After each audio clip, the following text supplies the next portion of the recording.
አውቃታለሁ ግን አላውቃትም። የሰሞኑ መነጋገሪያ የሆነችው የትዕግስት አየነው ታሪክ ሌሎች አሳዛኝ አስገራሚ ነገሮች እየተመዘዙበት ነው።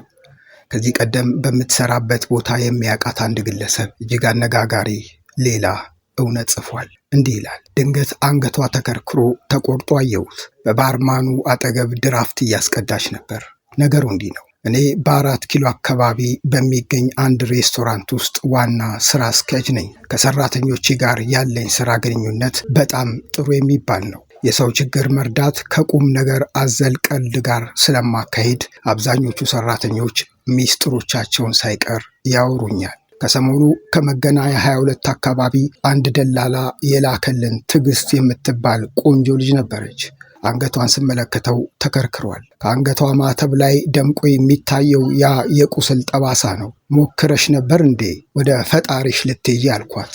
እሷም ፈገግ አለች። ጓደኞቿም ሳቁ። እንተዋወቅ አለቃሽ ነኝ አልኳት።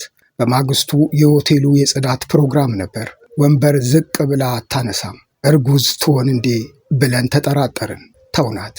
በዩኒፎርም የተሸፈነው የአካሏ ቅርጽ ያምራል። የልጅነት መልኳም ከፊቷ ላይ አልጠፋም። መከራ፣ ስቃይ፣ ጉስቁልናና መራርነትን ያየች አትመስልም። ገላዋ በልብስ ተሸፍኖ የደላት እንጂ ፍትህ የምትማጸን አትመስልም ነበር። ይህንን ሁሉ መከራ የተሸከመች በፍጹም አትመስልም። ከቀኑ 8 ሰዓት ገብታ እስከ ምሽት 7 ሰዓት ድረስ ታስተናግዳለች። በሚያመናጭቁ ጎረምሶችና ትርኢት በሚያደርጉ ወጣቶች ተከባ ድራፍትና የተለያዩ መጠጦችን ታመላልሳለች። ህመሟን ግን አንዳችም አናውቀውም ነበር። ስራዋን ከለቀቀች ከሳምንት በኋላ ይህንን ያደረገችውን ቃለ መጠይቅ አየሁት።